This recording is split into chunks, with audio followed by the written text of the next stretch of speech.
Hi everyone, and welcome to the second part of the swatching for the March art haul. This time we're going to be concentrating on the watercolours, and there are quite a few for me to swatch. You can see that I've got the swatch sheet ready. I think I counted 17 different watercolours. We're also going to be looking at the Schminke Aqua Granulation spray. I keep wanting to say super granulation spray, Aqua Granulation spray. I'm going to be trying that on one of my non-granulating watercolours. So basically what this does is produce a granulating effect in non-granulating watercolours. So it's good if you like that kind of effect, if you like that texture that granulation gives. Somebody told me about this, one of my subscribers told me about this, and I thought it sounded interesting. And as I love granulating colours, I thought I would get this and give it a go. So we'll see how well it works. I haven't tried it yet, so don't know. And the other thing we're going to be looking at is the Dr. P.H. Martin's Bleed Proof White. I've been using this in one of my paintings, so I'm going to show you the painting to show you how well it works. It was interesting actually. I was expecting this to be more of an ink, and it's actually like, I would say it's more like an opaque watercolour. So it's kind of like a gouache, but in a tub. Anyway, I really liked it, but we'll look at that later. Now, I love greys. I know a lot of people probably wouldn't buy a grey watercolour, but there are obviously quite a few people who do, or they wouldn't make it. I like the look of this one. It looked like a really nice sort of pale to mid grey. It's actually quite handy to have ready mixed greys or other convenience colours sometimes. I know some people like to mix all of their colours. I do like mixing colours. I'll often mix my own colours, but I also like having some convenience colours, because at least that way you know you're going to get a consistent colour each time. So sometimes when you try to mix up more of a colour, say you haven't mixed up quite enough, it's really hard to colour match it and to get it correct. So this actually looks really quite pale, doesn't it? Let's see. Oh, it's nice. Look at that. It's a nice cold grey. I love blue greys. Oh, this is a nice colour for a sky. Skies and clouds. That's immediately what I think of when I look at this colour. This is actually even nicer than I thought it was going to be. Isn't it lovely when that happens? Something turns out to be even nicer than you thought. I love that. It's such a soft colour. This is the perfect pale, cool grey for me. That to me is just beautiful. Right, the next one is also a Holbein Artist's watercolour. This is Green Grey. I really like the quality of the Holbein watercolour actually. I don't have many of them, but I am impressed with it. Oh, I love that grey so much. I know that some of you probably think I'm crazy getting so excited about a grey, but if you could see how I'm dressed, I basically dress like one of my paintings in the same kind of colours, and I love soft greys. Okay, let's see what this one looks like. Oh, this is beautiful. Oh, it seems like it might be. Is it slightly granulating colour? I don't know. It's hard to tell on this paper. I think I mentioned in the other video that this paper, which is the Bockingford £200, I don't know what that is in GSM, I can't remember. It's their cold pressed called a knot surface, N-O-T. As I said, I like it, I think I mentioned this in the other video as well, I like it for swatching because it's a good, inexpensive, but nice quality paper. But yeah, it sometimes seems to make paints look as if they're granulating when they're perhaps not really known for granulating. This is a beautiful green. I'm basically gonna love all these colours, I can tell you that now. I very rarely buy a colour I don't like, and that's mainly because I know what I like. I've had a couple of colours where I wasn't so sure at first. One of them was the Cascade Green by Daniel Smith, and I really didn't like that when I first swatched it, and now it's one of my favourite colours. Now I've learned that you have to add quite a bit of water to it to give it some space to move around, and yeah, it's a beautiful colour. But yeah, that was one that I wasn't so sure about when I first bought it. But generally I buy what I like, and this kind of green, this kind of dark, moody, I always say moody because that's kind of what they're like, these dark, moody, mossy, gorgeous greens. I love them, and that is definitely one of them. Okay, the next one is going to be the Daniel Smith Undersea Green. Now this one, I've waited a long time to try. I have, oh, it's so full, it's coming out already. So several people have told me that I need to get this colour, and a while ago I wasn't so into greens, and I was a little bit hesitant to buy too many. I tended to like blue greens. I like all shades of green now. I've gone completely green crazy. So I wasn't as interested in this one a few months ago.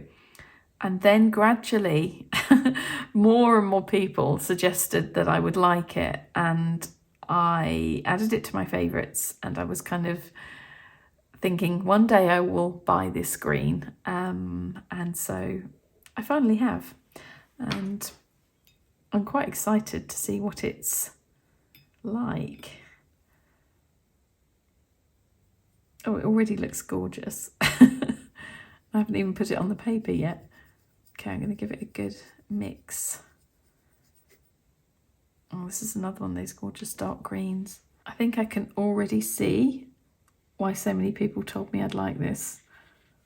I have a feeling that my subscribers really know what I like. You give me such good suggestions.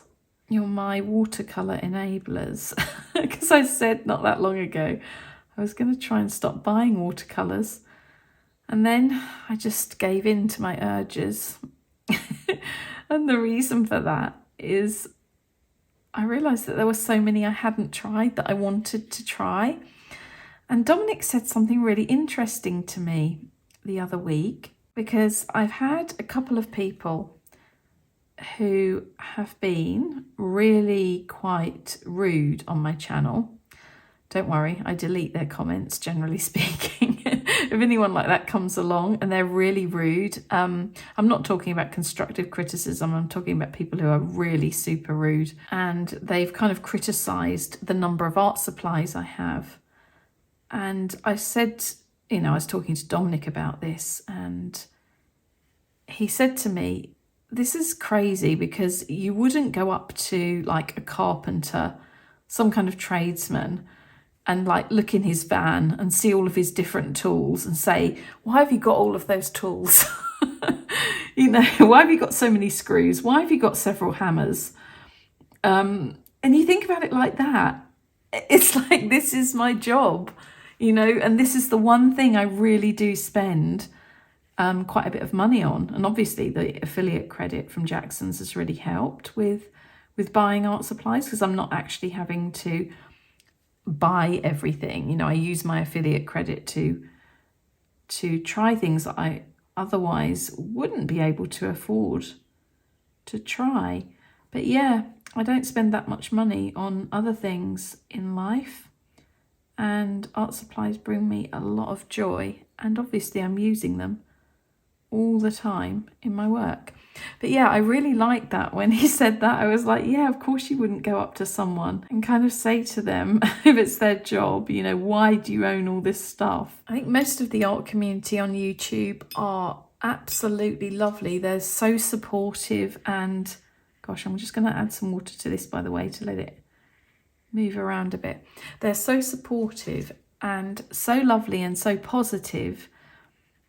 They know that I have the best of intentions with what I'm doing, and I know that most of them have the best of intentions. And yet there is this small group of people who are not only making my life a misery, but making other artists' lives a misery. I spoke about this on my Instagram, I don't know when it was, about a week or so ago, week and a half ago maybe. Okay, so I'm going to stop for a moment and just talk about this because I think it's quite important to talk about. So the other week I was contacted by another art YouTuber. She's somebody with a channel that's maybe like twice the size of my channel. She has quite a popular channel, and I won't say who she is, but she contacted me because she wanted to know how I deal with negative comments. And when we talk about negative comments, we're not talking, as I said earlier, about constructive criticism. We're talking about people who come along for some reason. I have no idea why this is happening so much, but they come onto different art channels. I know this happens across all genres on YouTube, but can you imagine art channels? They're totally non-controversial. I mean, it's just paint, it's just art, and it has amazed me how many people seem to just exist to make certain art YouTubers' lives hell. They come onto your channel, they leave sometimes several comments. Sometimes it's not just one comment on one video. The other week I woke up to 4 comments from the same person on different videos, really insulting comments. It was the first thing I read that morning. I woke up, I looked at my email, and there were all the comments. Anyway, this other art YouTuber, she said to me that she had been dealing with a lot of this just lately, and she wondered how I dealt with it. And I said to her, basically, the only thing you can do is either delete the comment and leave it at that. I said, sometimes I respond to these people, but most often I don't. I usually just see the comment and delete it. If I know somebody is just there to be nasty, that's what I'll do. If they're really nasty or they're like a repeat offender, I will then delete the comment and block the person. There have been a couple of times where I've actually reported the people to YouTube. That's only when people keep doing it, and I haven't been able to stop them any other way. So I don't know what it is about some people who like to target YouTubers and art YouTubers specifically, because that's what I'm talking about. But they seem to have an opinion on everything you do. They're highly critical. They will nitpick everything you say. It's difficult because it makes you feel as if you're already on the, what is it called? On the, not defensive, is it on the offensive? When you kind of sit down to film and you're already thinking, oh my goodness, I mustn't say this wrong because I know they're going to pick me up on that, and I know they're going to say this about this. And it's like I've been told by other people, don't explain yourself, you know, you live your own life, you can buy as many art materials as you like, you know, it's your money, it's your life, it's your business. Don't worry about them. But, you know, it does get to you. And I just want to say that I don't tolerate that on this channel. And if I encounter anyone who has deliberately set out just to be nasty, I will delete them, because it's not that I don't, I mean, people can disagree with me. You'll find if you go through my comments, there are people who disagree with me about things. That's fine.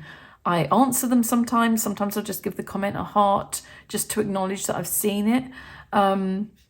I don't delete those types of comments. We're talking about people who are really, really nasty. They will sometimes insult your artwork. They will sometimes insult aspects of you or your personality. And frankly, some of the things they say to other people, I'm lucky because I think I've actually got away lightly compared to other people from what I hear. But yeah, it's not nice. Anyway, we'll just leave that there. Leave that there. I just wanted to say that. I hope I didn't ramble on for too long. I just wanted to point out actually how gorgeous this undersea green is looking. I'm going to lift it up and hopefully you'll be able to see it a bit better. But is that not the most interesting colour? It's like I can see yellow, I can see green, I can see brown, and it's just separating and granulating, and it just looks beautiful. That's a really special colour. So if you are one of the people who suggested that to me, thank you.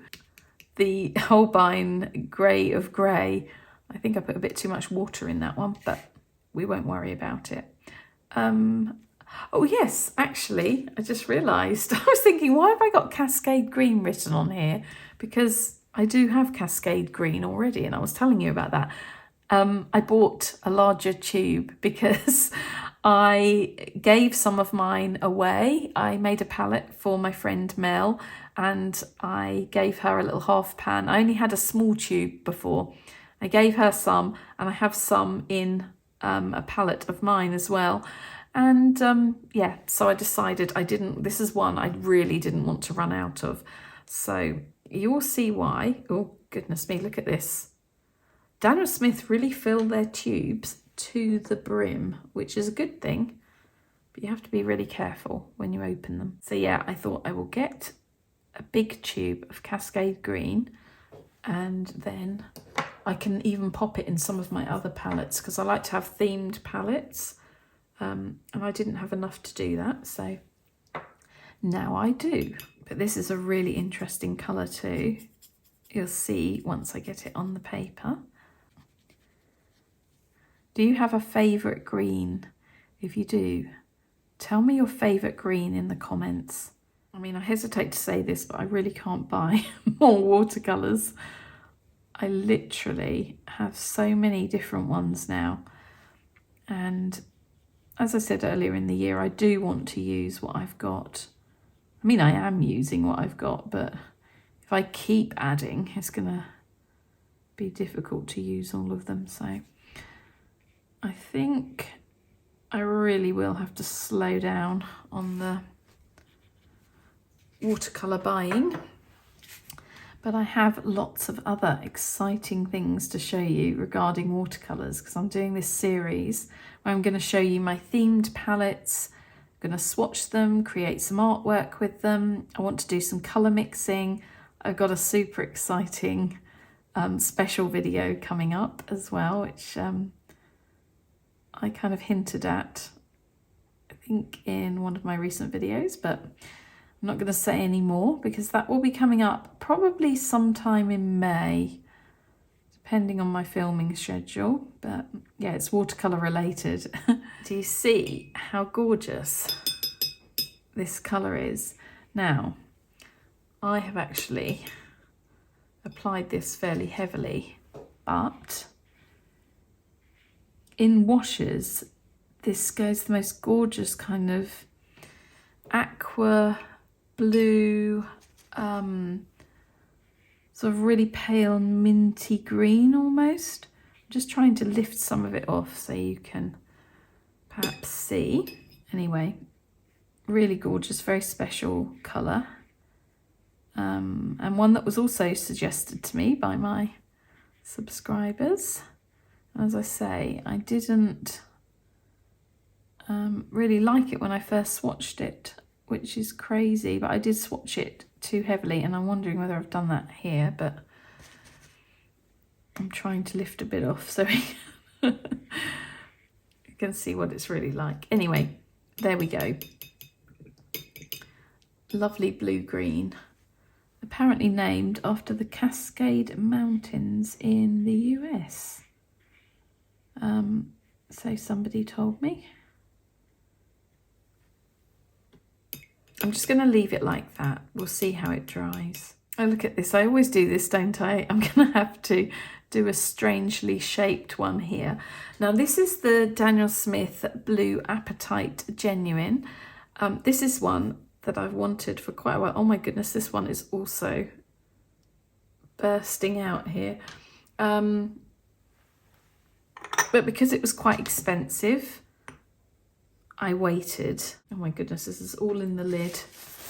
Hold on, I'm going to have to do a clean-up operation. If my hands look cold, it's because I've just run them under the cold tap. I was trying to clean out the lids of those Daniel Smith paints. The paint had really got in the lids of both of them, but I've sorted them out now. Okay, let's swatch Blue Appetite Genuine. A paint that I have had my eye on for quite a while. I'm just going to make sure I don't have any green in this brush. Okay, this is going to be a strangely shaped pebble swatch. Oh, Dominic's coming in. Hello. Hello. I'm on YouTube. Do you want to say hello to everyone? Oh. You've already been mentioned, actually. Oh, how lovely. Hello, everybody. Oh, poor Dominic, I've put him on the spot now. Just come to get my chainsaw off here. The Okay. big bough's just come off an oak tree that was loose in the storm and it's resting on Oh, really?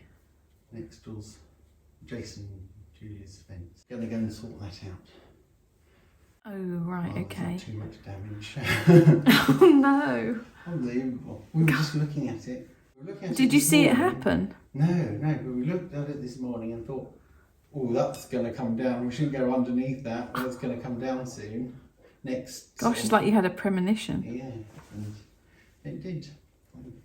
Oh, well, good luck. Probably happened while we were having lunch. Oh, thank goodness no one was under it when it happened. That will have to do, because that's the space it has. So let's get on to the Shinhan Pass Blue Grey. Now this is a hybrid of watercolour and gouache. If you can hear noise in the background, that's Dominic. Not a ghost this time. Yes, so basically you can use it in a more opaque way like gouache, or you can use it in a more transparent way, water it down, and it's more like a transparent watercolour. I don't know why this is called blue grey. It doesn't look grey to me. It just looks blue. But who am I to say? Oh, it's a really nice blue, isn't it? It's like the blue of a summer sky. So you can see how opaque that is. I'll see if I can add a bit more water to one end of it so you can have a look at the transparency. But they're quite interesting paints and they're really nice quality. I actually have some of the Shinhan gouache paint and I really like it. It's one of the cheaper ones I have and it's actually really nice quality, and the colour palette is, or the colour range rather, is really nice. Oh, I like these two together. Look at those. I really do like these two blues together, which is surprising. I wouldn't have thought they would look good together, but they do. At least they do to me. Okay, we're going to now swatch the Schminke Horidam Super Granulation Volcano Brown. I say it like that because I'm always really excited to swatch the Schminke Horidam Super Granulation colours. Okay, let's hope I have got enough on the brush. Yeah, I thought this was going to be a nice brown. Now, I know browns could be seen as being a bit boring. I don't like to say that because it might hurt their feelings, but there are some really interesting browns out there, is what I'm going to say. And I think, I mean, for me personally, they are like an essential colour in my palette, obviously being a landscape painter and nature painter. And I saw this one and I thought it looked like a really interesting brown. And yeah, I'm liking what I'm seeing. Obviously with all the super granulating colours, we have to just give them a moment to do their thing. And we also have to give them some water. They like to have a drink, and then you can really see the granulation. Yeah, it's already starting to separate. Shall I just add a little bit more? Let's just lift that off a little bit there. Yep, that's stunning. We like that a lot. Okay, the next one. In fact, I kind of feel like I need to pre-wet all of these little pans of paint. So that's what we're going to do. We need to give them some time to reactivate. Unlike tube paint, obviously. Oh, it's all sitting on top. It's just sitting on top of the Roman Schmall ones. I wonder why. I have 8 Schminke Horadam super granulating half pans here. So we'll just let those sit there so they can reactivate. I'm really excited to swatch all of these. Sorry, I think this is going to be a really long video too because I just keep talking. I hope that you don't mind. I know that quite a few of you like the chatty nature of the videos and you don't mind if I take an hour to swatch things. But yeah, if you're here and you just want swatching, I can imagine you're a bit frustrated right now. Probably got me on fast forward or something. Okay, so this is Roman Schmall's The Tint. It was formerly known as Flesh Tint. And it's another one that I've actually had on my wish list for quite a long time. I just thought it like a nice colour to have in my palette. And indeed it does. It's not actually as pink as I was expecting. It's a little bit more sort of apricotty, peachy. Very, very nice actually. It's actually a much better nature colour than I imagined. I'm really pleased with these paints, you know. I think I've picked some really nice ones here. Okay, so the next one is Roman Schmall Shadow Grey. And I already know I'm going to love this colour. I mean, I do have a few colours that are kind of similar to this, but I can't get enough of these dark, gorgeous, violety blues, grey blues, inky blues. Really, really nice. I don't actually have that many Roman Schmall paints, but the ones I do have are actually among some of my favourite paints. Really lovely, consistently good quality, nice formulation and beautiful colour range. They're not actually that expensive. I mean, it depends on what you get. Some of the colours are expensive, but a lot of them are actually really reasonable. So if you want a professional quality watercolour paint, I think they only do them in the full pans at the moment, so they take up quite a bit of space in your palette, but I mean, if you don't mind that, they're a really good brand to try. I would recommend them. I think you'll like them. I know they're getting quite a fan base, actually. Right, the next one is another Roman Schmall colour. This is Ocean Blue. This was suggested to me by at least one subscriber, possibly more. And I just thought it looked like an incredibly beautiful colour. Sort of a tealy kind of blue. Wowzers. Oh my word. Okay, we're going to put him over there because we won't need any more. It's a very strong colour. Oh, that is beautiful, isn't it? This is the kind of colour that looks amazing with orange as well. That's a special colour. It's kind of separating as well. So this is the Roman Schmall Malachite.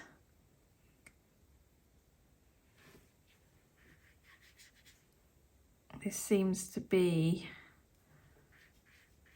a much more transparent and not so highly tinting kind of colour. Very lovely. Actually, after I bought this one, I did read that malachite can sometimes change. I don't think it's like a light fastness issue as such. It's like being exposed to the air or to like maybe, I don't know, acidity, humidity, that kind of thing. It was something like that. So I'm kind of going to give it, I'm going to test it basically, and we will just see how it fares over a few months to a year, perhaps. It's beautiful, sort of minty, soft, natural green. I really love it, but apparently it can go more yellow. So I think with that one, that's going to be kind of on hold. I'm not going to put it in any palettes where I'm making work to sell.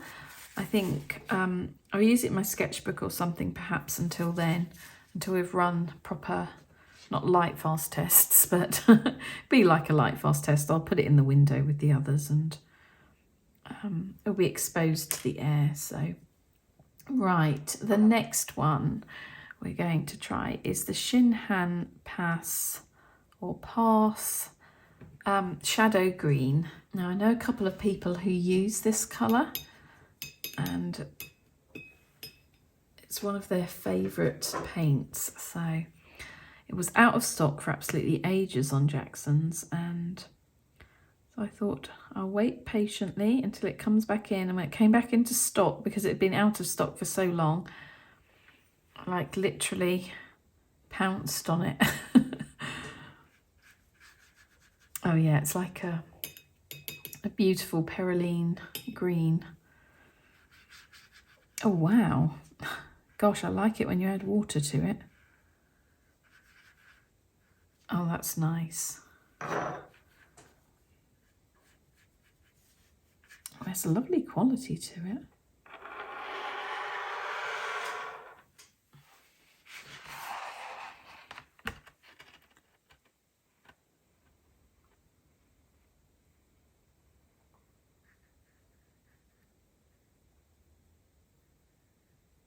So the next one we're going to try is the Schminke Horidam Galaxy Brown. So another interesting super granulating brown. Just check I've got the right one, yeah.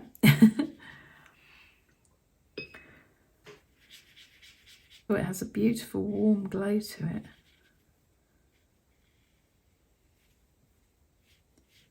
It's quite different from the Volcano brown too, which is nice. I mean, I thought they would be, but you never really know.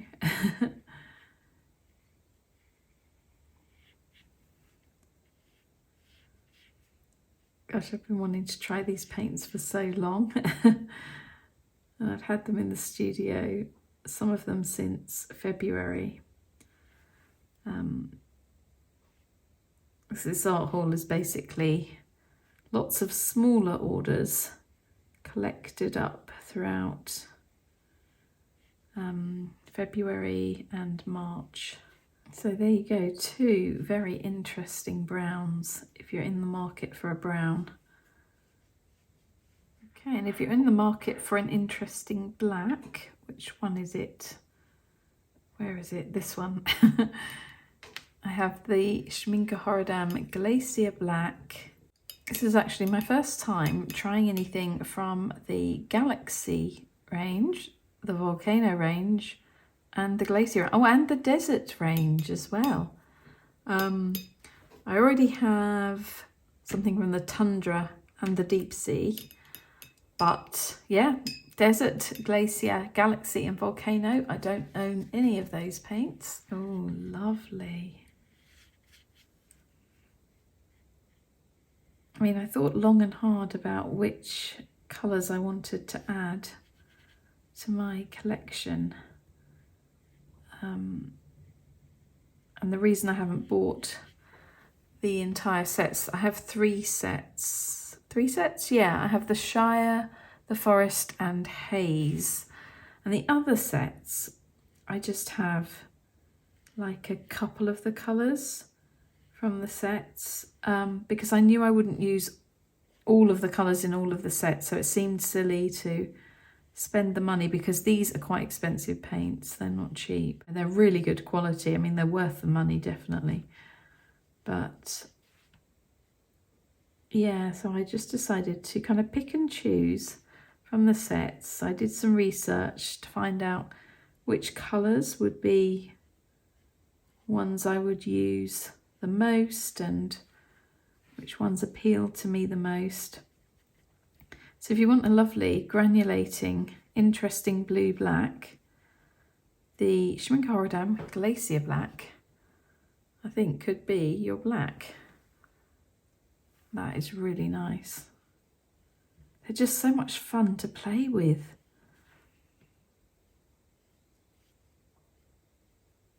Get such interesting effects with them. Okay, the next is Desert Green. So this one was one that was recommended to me as well by my subscribers. I thought maybe it was going to be similar to Undersea Green from Daniel Smith, but actually I think it is going to be quite different. Oh, this is interesting. It's already separating. Gosh, that didn't take very long, did it? Oh, I need to leave some space for the Glacier Green. My swatches are getting larger. It's sort of this browny kind of rust colour coming through the green. Oh, that's an interesting one to have in my palette. I'm just thinking about which palette this is going to go in. So this is the Schminke Horidam Glacier Green, and this one was one that I saw being swatched on Instagram. Somebody had done like an Instagram reel, and I was like, what on earth is that colour? It's gorgeous.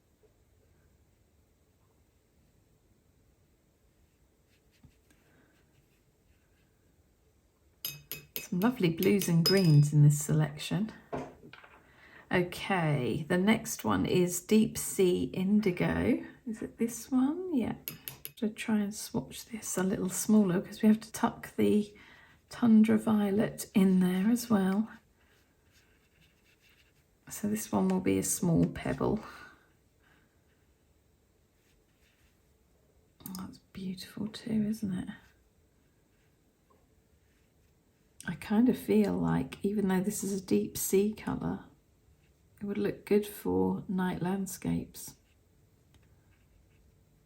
I definitely need to use this in one of my night landscapes. God, that one's granulating really beautifully.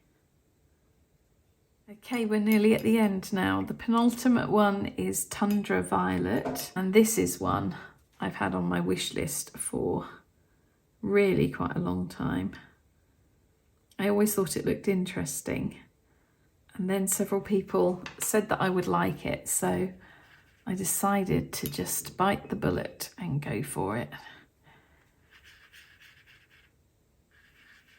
Oh yeah, I see why they thought I would like it.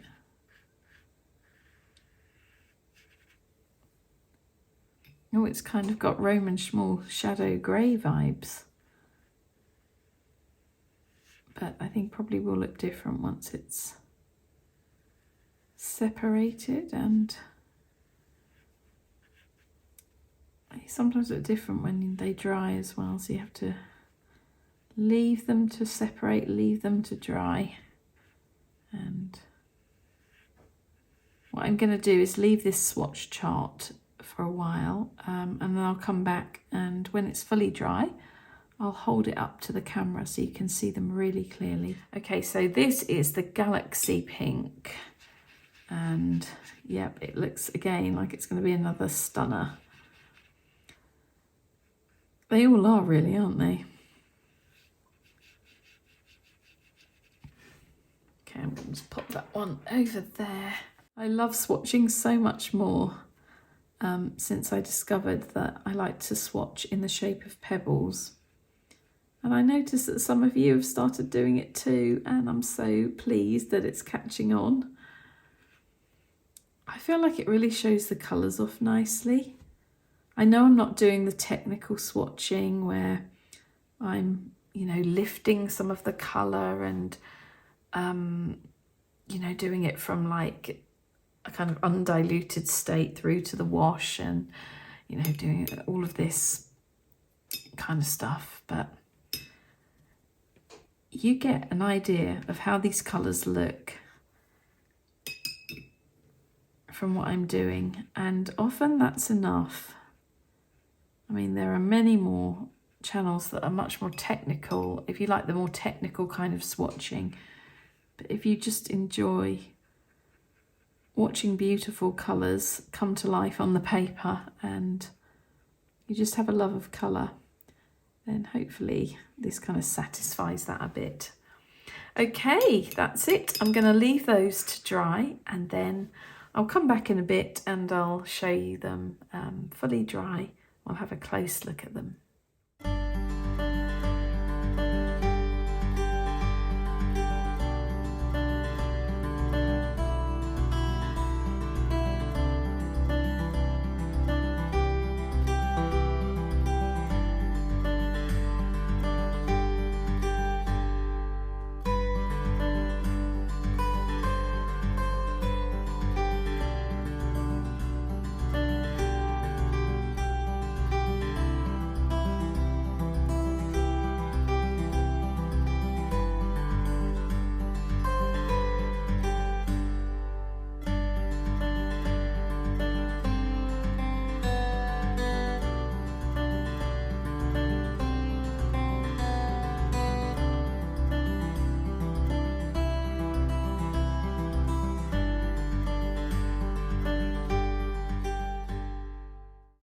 So it's now the next day and I just want to talk to you a little bit about the Dr. P.H. Martin's Bleed Proof White, and we're going to try the Schminke Aqua Granulation spray in a moment.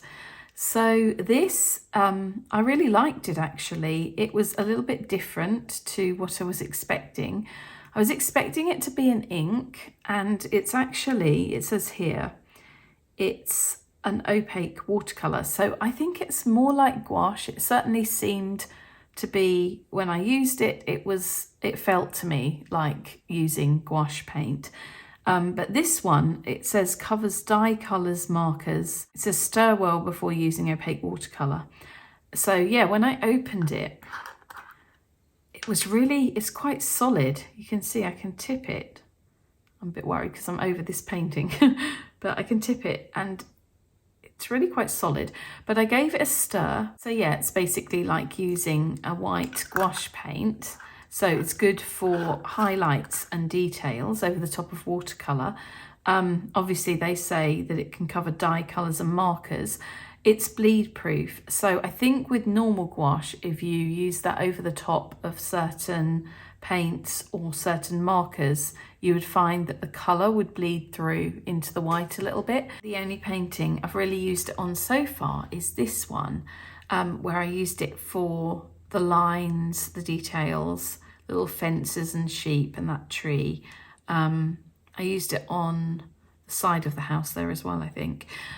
This is something a little bit different from me. You'll know that this is not my usual colour palette. Well, this is something I'm working on with my patrons on Patreon. We're doing a couple of prompts together a month, and the first prompt, I'm not going to share the prompts on here because I want them to be really just for my patrons. But yeah, I may mention them now and again. But yeah, the first one, I can tell you what the first one was, because it will explain this painting. It was to use a colour or material that you would normally avoid. And those of you who know me will know that even though I think red is a beautiful colour, I tend to avoid using it in my work because I just struggle with it. I can't see a way of using it that feels like me.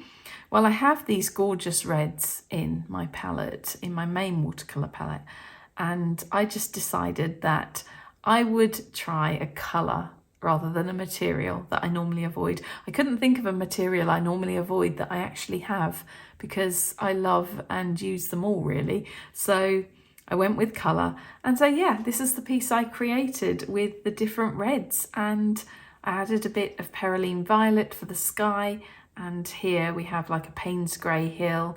This is mixed media. There's a mix of watercolour, gouache, coloured pencil, and I'm quite pleased with how it looks. I was really surprised that I was able to make my landscapes work with a completely different colour palette.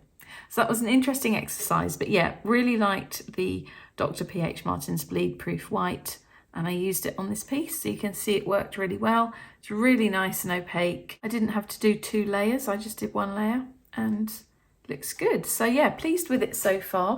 Obviously, I've only had it for a little while, so I need to use it a little bit more, and yeah, I'll report back, try and remember to report back in future. But I think this little tub, it wasn't cheap. It was about, I think it was around £10, maybe just under £10, but there's a lot in there that would last you for quite a long time, I think. So yeah, I like that. So thumbs up for that so far.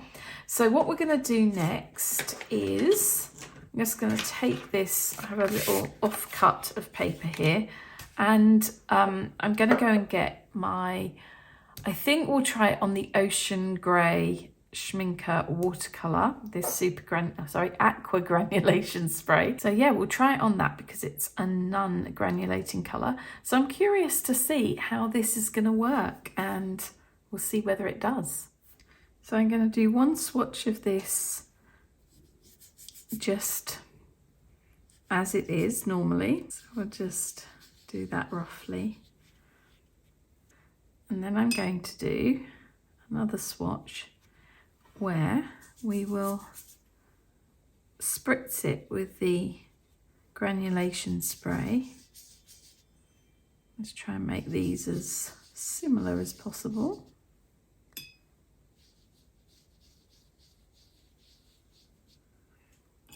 Right, so we'll give it a little, oh wow, well, something immediately happened there.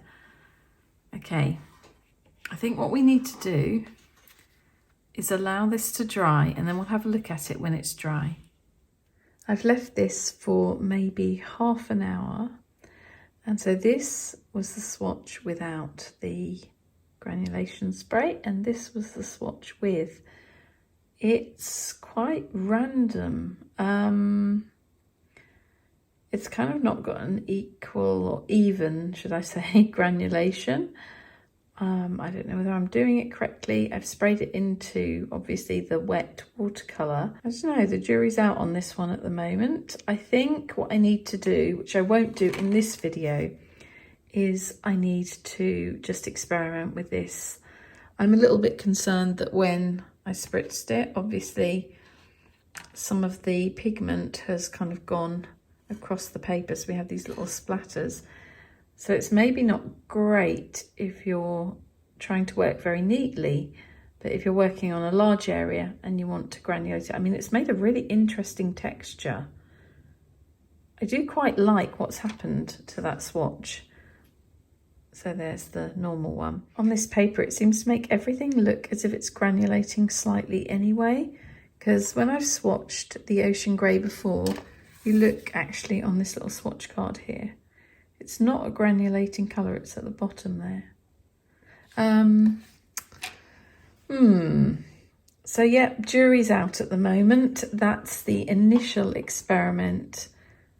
I think the texture is really interesting. I think I could do something with that in my work, but I'm not sure. We need to experiment. Basically, I'm just going to say I will experiment, but that's how it looks now. Okay, that's it for today. Thank you so much for sticking with me to the end.